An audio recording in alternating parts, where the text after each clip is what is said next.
Hello guys, good morning all of you. This is Asif Iqbal. Today I am going to teach you a new topic, that is electric field. Basically this topic belongs to electrostat.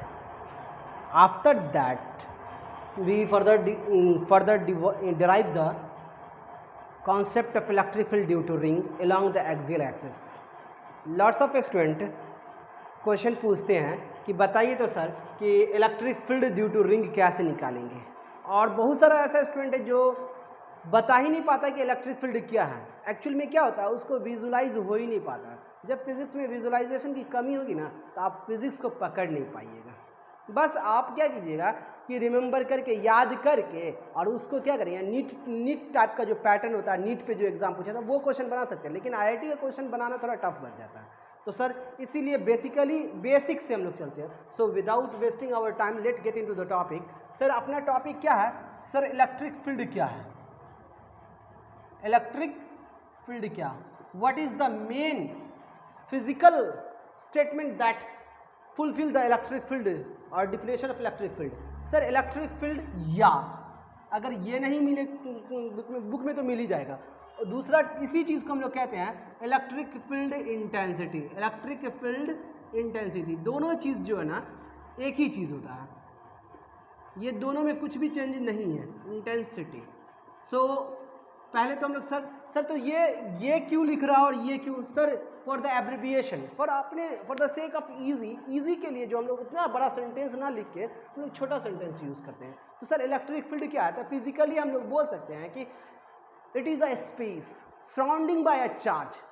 ये क्या है? Suppose करो, let us suppose that we take a charge, then the space surrounding by charge which influence, जो affect कर दे, जो प्रभावित कर दे, जो इन्फ्लुएंस कर दे, किसको? अनदर चार्ज को। मतलब क्या हुआ, अगर इस फील्ड में, इस स्पेस में कोई दूसरा चार्ज Q1 आता है और इस Q1 पर अगर इसके द्वारा फोर्स लगा दिया जाए, तब कहेंगे कि इस स्पेस को हम लोग क्या बोलेंगे? Electric field. तो सर एकदम सिंपल लैंग्वेज में हम लोग कहेंगे इलेक्ट्रिक फील्ड क्या है? तो सर इलेक्ट्रिक फील्ड क्या है? तो एक स्पेस है, space surrounded by charge which influence, space surrounded by charge which influence, जो प्रभावित कर दे, which influence the other charge that is charge experience of force. Clear हुआ?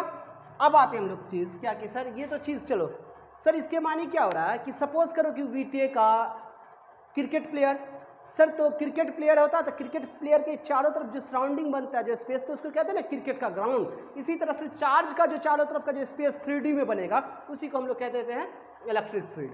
सर ये इस चीज़ से, चूंकि हमारे पास जो फिजिक्स में जो होता है अप्रोच होता है न्यूमेरिकल प्रॉब्लम की तरफ, तो इससे तो हमको न्यूमेरिकल अप्रोच नहीं कर पाएंगे। तो सर न्यूमेरिकल अप्रोच के लिए हम लोग मैथमेटिकली अप्रोच करते हैं हम लोग कुछ।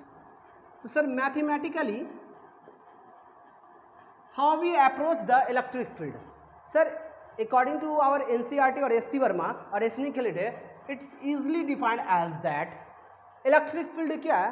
तो electric field electrostatic force, electrostatic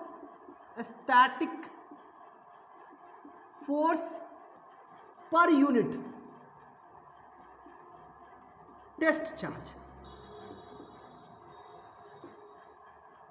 अब क्या होता है कि बच्चे के पास ये टेस्ट चार्ज ही नहीं समझता रहता है।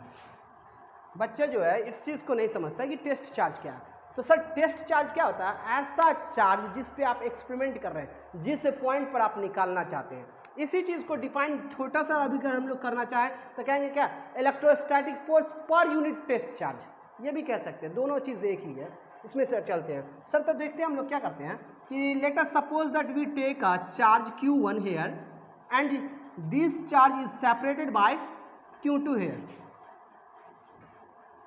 separated by distance r.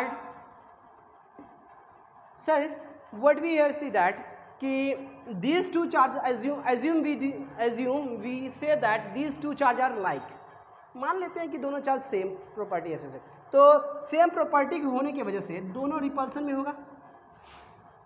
Sir Coulomb's law के हिसाब से यहाँ पे एक फोर्स लगेगा और इसका भी फोर्स, सर दोनों का डायरेक्शन अलग अलग है, लेकिन मैग्नीट्यूड का अगर हम बात करते हैं ये चीज़ जो मैग्नीट्यूड के बारे में, तो मैग्नीट्यूड जो होगा ना वो दोनों का सेम ही होगा और वो होगा कि Q2 Q1 by R square. Sir let us suppose that we take और an experiment on this charge, हम लोग मानते हैं इस चार्ज पे हमारे पास P पॉइंट है, उस पर हम लोग मानते हैं। सर P पॉइंट पर हमारा इंटरेस्ट क्या, our interest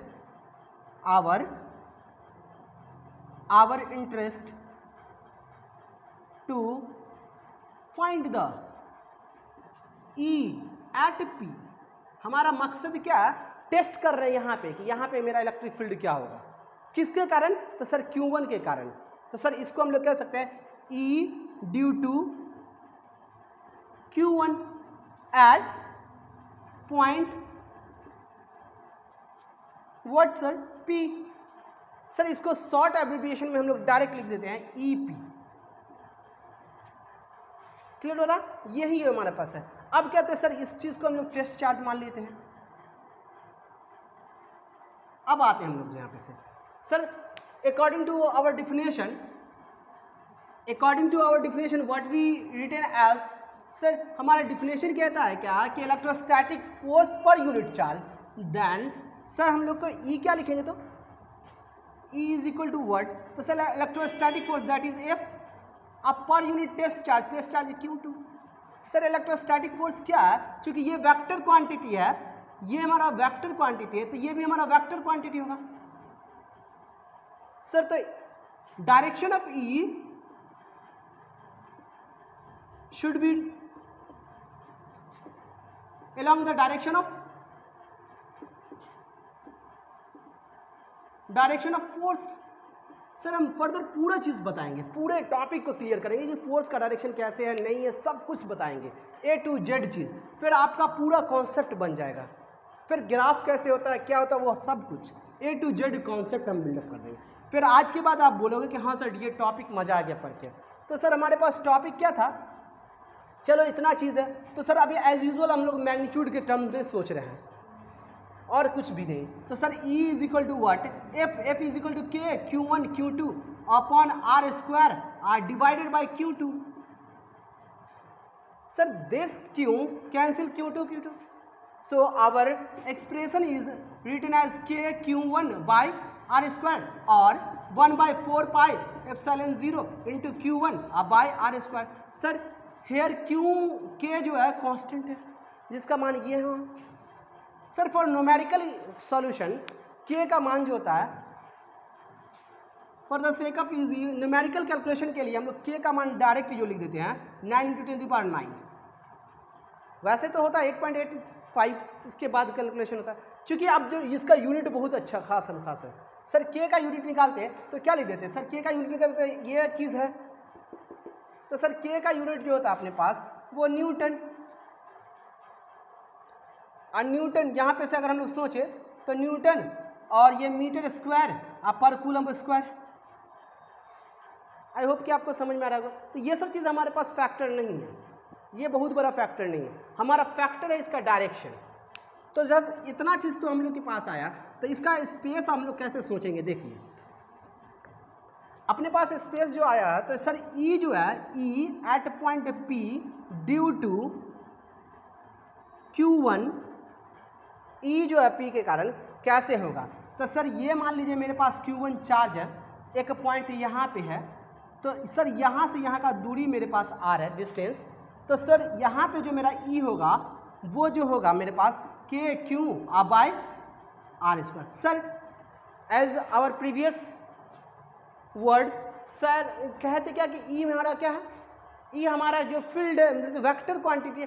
sir vector quantity का डायरेक्शन होना चाहिए ना। सर देखिए तो वेक्टर क्वांटिटी का डायरेक्शन क्या होगा, सर यहाँ पे क्या करेगा, अगर मान लो प्लस Q चार्ज होता, प्लस Q2 चार्ज होता, तो ये रिपल्सन न करता था। तो सर एलॉन्ग मान लीजिए इसका पॉइंट 1 है इसका पॉइंट 2 है, तो along 1 से 2।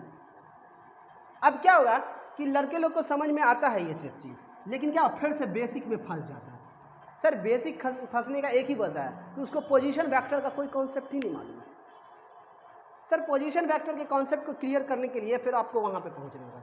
तो सर ऐसे तो हम लोग ये चीज़ सोच रहे हैं, लेकिन यहाँ पे आते हैं, क्योंकि ये चीज़ सिर्फ यही लिख देना ये भी अप्रोप्रिएट नहीं है, लेकिन हाँ इससे न्यूमेरिकल क्वेश्चन लगभग बन जाते हैं, 100% बन जाते हैं। लेकिन क्या है कि अगर हम लोग किसी को बोले तो ये चीज़ नहीं होगा, तो फिर हम लोग कैसे लिखेंगे सर? तो सर हमारे पास लिखना होता है यहाँ पे, अगर वेक्टर फॉर्म में लिखना होता तो सर ई कैप के Q R square, E vector जो होता है ना वो के क्यू आर स्क्वायर है। सम डायरेक्शन ना, डायरेक्शन को हम लोग तो वेक्टर से दिखाते हैं ना, तो सर इसका वेक्टर किधर है? 1 2 कैप, ये वाला पूरा जो चीज़ हुआ हमारे पास एक्चुअल हुआ। तो सर अपने पास ये चीज़ है, सर अपने पास क्या होगा, ये चीज़ अपना जो कैलकुलेशन कहते हैं, हमारा जो भी कैलकुलेशन होगा ना ये इस चीज़ से कैलकुलेशन हो जाता है, ये वाला जो निकाले हुए। लेकिन चूंकि ये डायरेक्शन बड़ा फैक्टर है, चूंकि आईआईटी का एग्जाम देने जाइएगा तो वहाँ पे पकड़ लेगा फिर आपको क्वेश्चन। तो सर अपने पास इतना चीज़ आया। इसी के बाद जो है आज का जो सिनेरियो है, एग्जाम का जो सिनेरियो पैटर्न है, अब ये फॉर्मूला बेस्ड कुछ ज़्यादा खास पूछता तो नहीं है, फॉर्मूला बेस्ड तो कुछ ज़्यादा खास पूछता नहीं है। अमूमन क्या करता है, क्वेश्चन में डायग्राम वगैरह ग्राफ वगैरह दे देता है और ग्राफ से ही क्वेश्चन पूछ देता है। तो अगर हम लोग को क्या किया कि graph of E and position vector R, तो सर डिस्टेंस और इलेक्ट्रिक फील्ड का डायरेक्शन अगर मतलब कि ग्राफ खींचना होता तो सर अपने लोग का क्या है, कन्वेंशन होता है कि वाई इसको मान लेते हैं, ये इसको। तो सर हमारे पास क्या हुआ, ई बराबर क्या हो गया हमारे पास, K Q by R square. Sir this is our constant ना, so we say that E is inversely proportional to what, R square. Sir if we say that E is directly proportional R, that is hyperbola, और R square तो more curve hyperbola, that is. अगर ये होता मेरे पास are तो ऐसा होता, are square होने तो ऐसे थोड़ा सा और मुड़ जाएगा। आई होप कि आपको समझ में आया होगा ग्राफ। इसके बाद क्या होता है कि हमारे पास कुछ क्वेश्चन जैसे होते हैं, इसके क्वेश्चन को कैसे कैसे आते हैं, पहले तो थोड़ा सा बेसिक हम लोग जान लेते हैं कि सर हमने ई का डायरेक्शन जो है कैसे सोचेंगे। देखो बाबू ये 1 पॉइंट है, यहाँ पे देख लीजिए ये मेरा 1 पॉइंट है, ये 2 है। अगर हम लोग को चाहिए इस डायरेक्शन में तो इसका नाम क्या होगा सर? इसका नाम होगा, देखो इसका नाम होगा R1 और इसका नाम R2। सर इसका नाम होगा 2 1।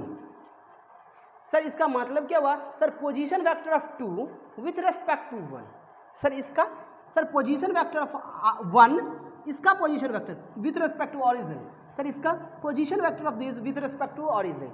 Sir so by using the triangle law what we written as, sir हम लोग क्या लिख सकते हैं ट्रायंगल लॉ से, the sum of all vector in a close path should be what, 0। That's why we can write as R1 plus R21 plus no minus, क्योंकि ये oppose करता है तो sir minus R2 is equal to 0। That's why R21 vector is equal to what, R2 minus R1।